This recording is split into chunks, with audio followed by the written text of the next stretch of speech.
Wait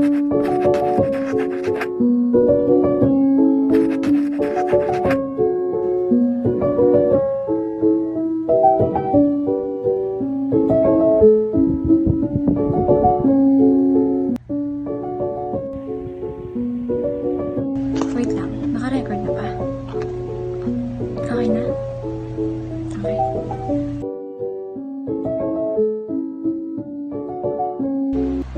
Good day, ma'am. I am Alexis Agua, College of Nursing, and I am encouraged to do an interview to an enthusiast or regular exerciser.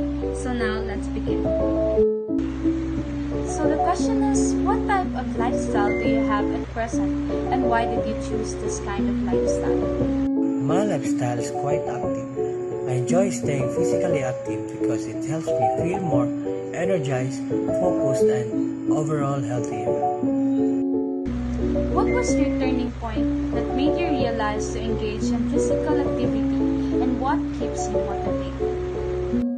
The turning point for me was realizing how much better I felt after incorporating regular exercise into my routine. To stay motivated, I set specific goals for myself, vary my workouts to keep things interesting, and surround myself with a supportive community of like-minded individuals.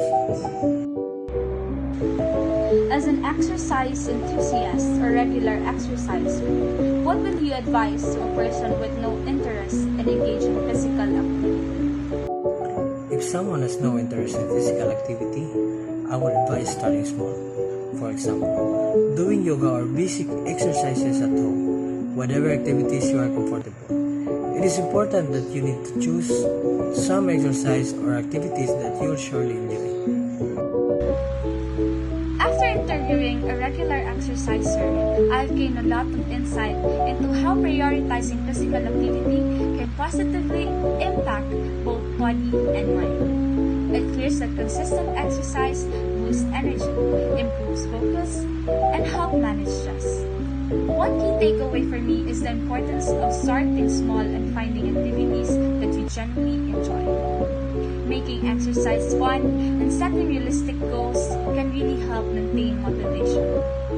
If you're not into physical activity, try starting with something small and enjoyable, like a walk or a dancing. Find what you like, set simple goals, and stick with it.